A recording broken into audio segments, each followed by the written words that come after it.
Let's put that square up on the Bison against Sam Houston. Did you think about it? Did you think about Governor Dalrymple saying, we'll just take that, make an extra $1 billion off Texans because they'll fall for it, and we'll just put it to work in the oil patch?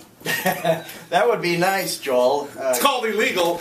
Great to be with you this morning. Yeah, I tell you what, good to have you, Governor. This is a great Monday morning after what happened over the weekend. It is. What a lot of fun. About the only thing for sure I'm going to get is I'm going to get some sweet grapefruit from Governor Rick Perry. That was our bet, and can't wait for that to arrive. It should be nice. You did have a little wager on this. Oh, absolutely. He's busy on the presidential. I didn't know if you had time to hook up with him. Yeah, well, we had to set it up through numerous staff calls because he was obviously not sitting at the Capitol last week. But I want to get on the phone with him after the fact now. And just rub it in. Just have some fun with it. Yeah. Say, you know what, Michelle Bachmann's out of the race, but I got a couple barrels for you here. Yeah, exactly. And now you had a chance in your time in the executive branch of government. There's been good and bad. I mean, there's always, it comes with the job. There's times that you've got tough jobs to do, and there's times that it's got to be kind of fun. Well, being at that rally, when the Bison came back to the Fargo Dome and seeing a couple thousand people there just pumped up, that had to be one of the funner times. Yeah, that was a great moment. Betsy and I went out to the airport, first of all, and greeted them coming off the plane, and I think they really weren't expecting that.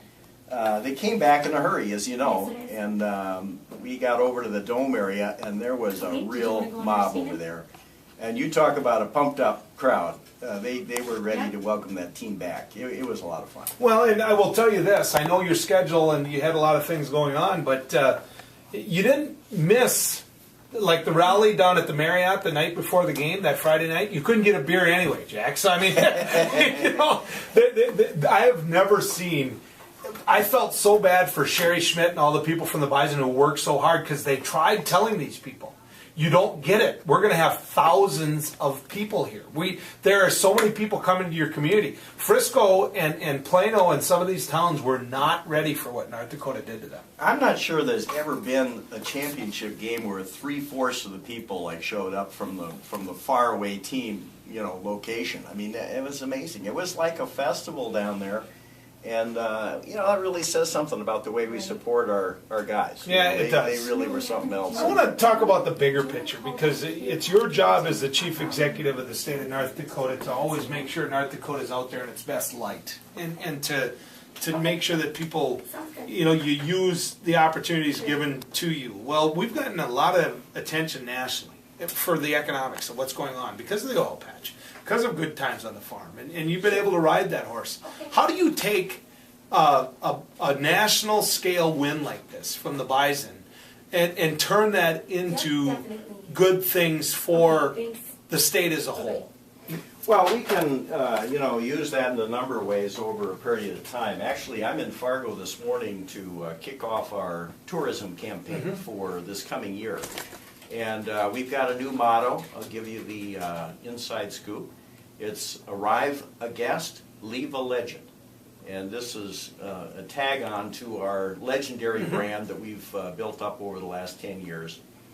Tourism's doing a great job. And not only just, bringing in tourists, but it affects the image of the state, around the country. And people are really getting a very positive view of North Dakota. And I know you remember the years when it wasn't that way. And back in the 80s and 90s, I mean, it was really tough. You had to work really hard to get any kind of a national news story about North Dakota. Now it's happening 2 or 3 times a week. And, this national championship is just fantastic for the image. That's a huge audience that watches that ESPN. Right. And you got serious football fans watching that, and they looked at the caliber of play there, and I think they said, you know what, this FCS deal is for real. These are real big-time football players. Definitely some of them going to get into it as pros, and what a great game to show off what we can do. Well, and the perception, Governor, and I will tell you this because it was my job. I was down there from Wednesday just visiting with people, taking it all in. The perception of the people from Frisco, Texas, who are working so hard as a host and the perception of people who stayed at the hotel from from Sam Houston, I'm sorry, who got to know the Bison fans, it was all positive.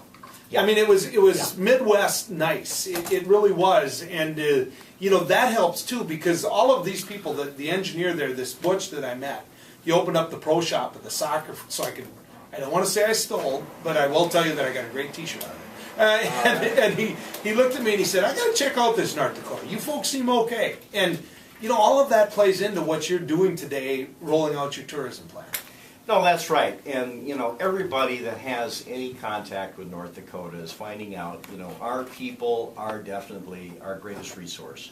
And we've got great people, they're friendly, they're great to work with, they make great employees.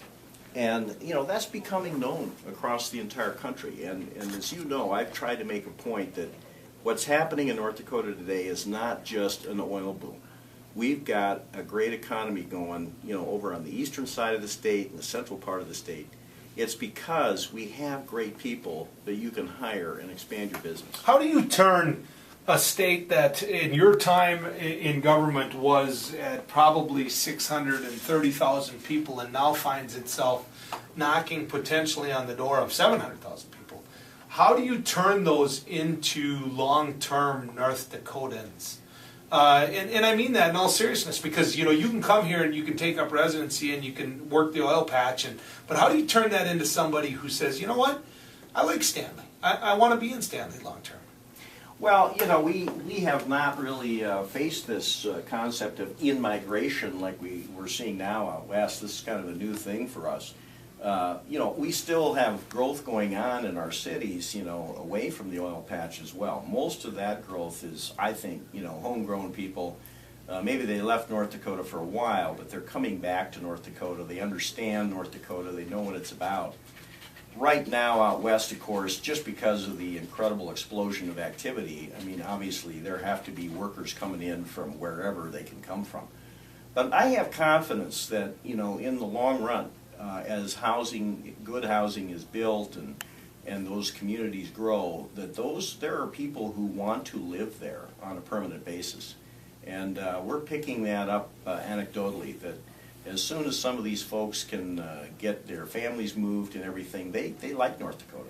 Governor Jack Dalrymple is a guest right here on KFGO, KFYR, and KCJB. Governor Dalrymple, today the big announcement. I mean, tourism, you're going to focus on it. I remember my time in government when people used to, an old friend of yours, I'm sorry, but John Dorso, we used to talk tourism, how the state needed to invest in tourism. He'd look at me and he'd go, what? And the attitude really sounds had, like John Dorso. He said that to a lot of things. Yeah, you want to buy some Frisbees, kid? Go get them yourself, But really, people have realized that investing in tourism is part of an overall strategy of bringing people in. Tourism is our third largest industry behind energy and agriculture. It is a great industry because it creates new wealth for North Dakotans. That means every dollar that comes in here and is spent by a tourist is a dollar that we didn't have here before. And that's a lot different from passing around the same dollars amongst ourselves. Creates new wealth, creates a lot of great jobs, and actually, believe it or not, these statistics show that our tourism is growing faster than any other state. And that isn't just because our economy is doing well in general. People are attracted to the product that we're selling, and the secret is this: we're selling a very genuine tourist experience. This is not a fabricated deal. We don't have any rubber tomahawks and fake arrowheads out here. We're asking people to come out and see these genuine historic sites, these genuine natural places. Are you putting money into them? We could be putting more money into them, Joel. You know how to ask a question. Some of these places are beautiful natural places. They could have more amenities. Probably would help the numbers even more, and that's a good goal for us going forward. I'd rather see somebody camping at Fort Abercrombie in their RV than camping in the Walmart parking lot. You know what I mean? I mean, you know, there's a lot of transient people who just want to see this countryside. And being an RVer myself, I pull into when I go through Jamestown, that's always a stopping point. And next thing I know, I've got, you know, 5, 6 elderly people with little dogs having a beer with me in my camper, and I'm thinking we should be in Abercrombie for this. You know, Yeah, so no, you're exactly right, and it is happening gradually as people, you know, start showing us which sites they really enjoy the most. Governor, you're going to roll this out today, and if people want to know more about it, where do they go? Well, we're going to be down at the Plains Art Museum in a few minutes, and we're going to have Sarah Adi Coleman, our tourism She's a good director, one. there. She does a great job, as you know. All the statistics are like very carefully done by professionals and show that we are up dramatically in virtually all categories, including employment. 1 out of 12 jobs in North Dakota is attributable to tourism. One more time, that new slogan is? Arrive a guest, leave a legend. Right there, you including heard. you.